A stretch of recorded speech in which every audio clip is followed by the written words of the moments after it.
Sleep. In the past several years, there has been an increasing number of teens who are developing mental illnesses. There can be many causes of mental illness, whether that be hereditary or develop once the child gets older.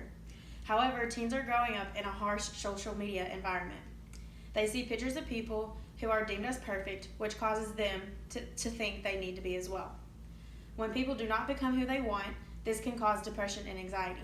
People can develop obsessive compulsive disorder when they do not look like what social media portrays them to be or should be. My topic today is on mental illnesses among teens and young adults in America. Almost everyone has some sort of social media or role model that they follow on social media that they yearn to be more like. I'm qualified to discuss this subject because as a social media user, I think everyone needs to be more self-aware of the effects. Also, because of the research I have completed for this presentation makes me qualified. There are 3 main points that I will discuss today in the body of my speech. First, I will discuss the problems of mental illness. My second point will examine the cause of mental illness. And finally, my third point of discussion will explore more solutions to mental illness among teens. My first main point is the problems of mental illnesses. According to a 2018 BMC psychiatry article by Kristen Gustafson, mental disorders can prevent teens to accomplish developmental tasks. This means children can fall behind in school when they develop a mental illness. Students can feel embarrassed when they fall behind, which can cause anxiety.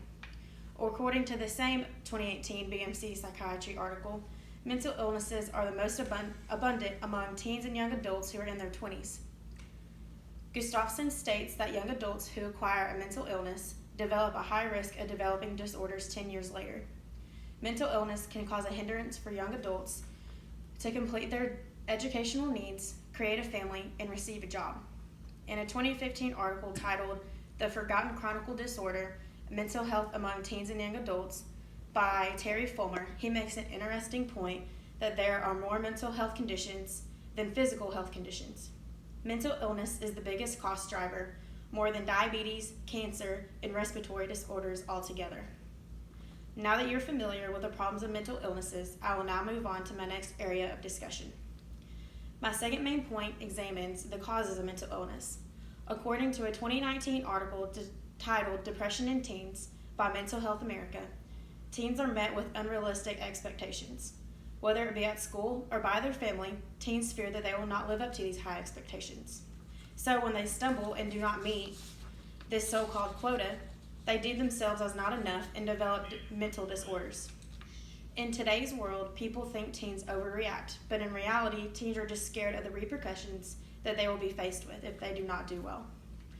In a 2018 article by Alina Murr and Caroline Novus titled Social Media in Adolescents and Young Adults Mental Health, they speak about different illnesses and disorders linked to social media usage by teens. Facebook depression is when teens and young adults use social media and come to realize that the real world is nothing how they expected it to be. In the same article, a study was conducted to see the link between social media usage and social isolation among U.S. young adults. The results show that teens and young adults who use social media platforms felt more socially isolated compared to those who did not use social media as much.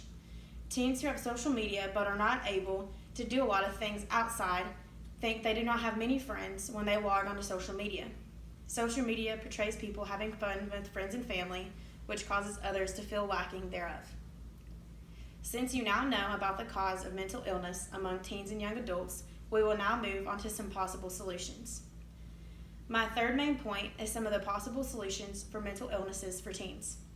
In a 2015 article titled Mental Health in Young Adults and Adolescents by Isabella Jurwich, teams have developed to target specific needs of teens who have a mental illness. Early intervention has proved to be a great solution. Another positive of early intervention is the cheap cost associated with it and proved to be better than traditional care.